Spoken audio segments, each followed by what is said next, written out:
রাগী লোক নিয়ে তাকিয়ে আছে। কি হচ্ছে আমি কিছু ভেবে পাচ্ছি না। আমার অবস্থা একদম খারাপ হয়ে গেছে। মাথা থেকে ঘাম বেয়ে পায়ে পড়ছে। এবার বুঝতে হবে আমার কেমন অবস্থা। না, আমাকে যেভাবে হোক ম্যানেজ করতে হবে। আমি যখন কথা বলতে যাব তখন ম্যাডাম কথা বলা শুরু করলো। হ্যাঁ, এখন তো কিছুই বুঝতে পারবে না। সত্যি কিছু বুঝতে পারছি না কি থেকে কি হয়ে গেল।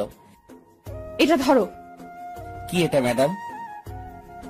এখানে খুলবে না, বাসায় গিয়ে খুলবে। Okay madam. তুমি ফোনে আমার সাথে মিথ্যা কথা বলেছিলে কেন? যে তুমি স্কুলের শিক্ষক?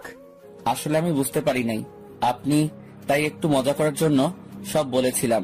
আর আপনিও তো মিথ্যা কথা বলেছেন। কি মিথ্যা কথা বলেছি বলো? এই কথা বলে ম্যাডাম আমার গালে 2টা থাপ্পড় মেরে কান্না করতে করতে চলে গেল। আর অপলক ভাবে আমি ম্যাডামের যাওয়ার পথ চেয়ে আছি। আমিও বাসায় চলে আসি। রাত্রে আমি বসে বসে ম্যাডামের কথা ভাবতেছি আর কান্না করতেছি, কারণ আমিও যে অনেক ভালোবেসে ফেলেছি। ম্যাডামের নাম্বারে ফোন দিলাম, কিন্তু নাম্বার সুইচ অফ বলছে।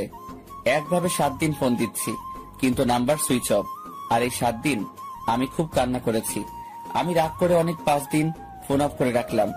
আজকে কলেজ চলবে, তাই ক্লাস কয়টার সময় জানার জন্য ফ্রেন্ডের কাছে ফোন করতে হবে, তাই ওপেন করলাম। কিন্তু আমি তো ওপেন করে পুরাই টাস্কি খাইলাম, কারণ ম্যাডাম আমার ফোনে 1000-এর বেশি ফোন দিয়েছে। মিস কল অ্যালার্ট চালু আছে, আর 200-এরও বেশি SMS, শুধু লেখা জুনায়েদ ফোন ওপেন করো। আমার খুব কষ্ট হচ্ছে, প্লিজ ফোন ওপেন করো। আমি কি এখন কোথায় আছি সেটা জানার জন্য আম্মুকে বললাম, আম্মু আমি কোথায় আছি? আম্মু তো আমার কথা শুনে আম্মুকে বললাম, আম্মু আমি কোথায় আছি?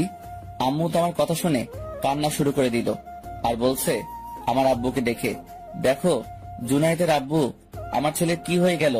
আমার ছেলেটা কি পাগল হয়ে গেল? কে কি খাওয়াইছে বাপ? আম্মু আমাকে বলছে। আমি অবাক আম্মুর কথা শুনে কান্না করছি, আর আমি অবাক আম্মুর কথা শুনে কান্না করছে আর বলছে আমার কলিজাকে কি কি খাওয়াইছে। আমি তখন আম্মুকে বললাম, আম্মু আমার কিছু হয়নি, তুমি এমন ভাবে কাঁদছো কেন? আমার কথা শুনে আমাকে বলছে, বল না কোন মেয়ে তোকে কিছু খাইতে দিছে? আম্মু আমারে কেউ কিছু দেয়নি, আর আমি কিছু খাইনি, আর তোমার ছেলে দিব্যি ভালো আছে, এই দেখো।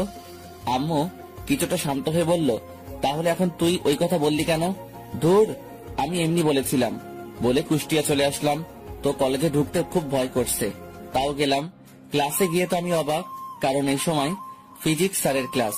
আমি অনুমতি নিয়ে ক্লাসে ঢুকলাম আর দেখলাম ম্যাডাম রাগী লোক নিয়ে তাকিয়ে আছে। আর দেখলাম ম্যাডামের চোখ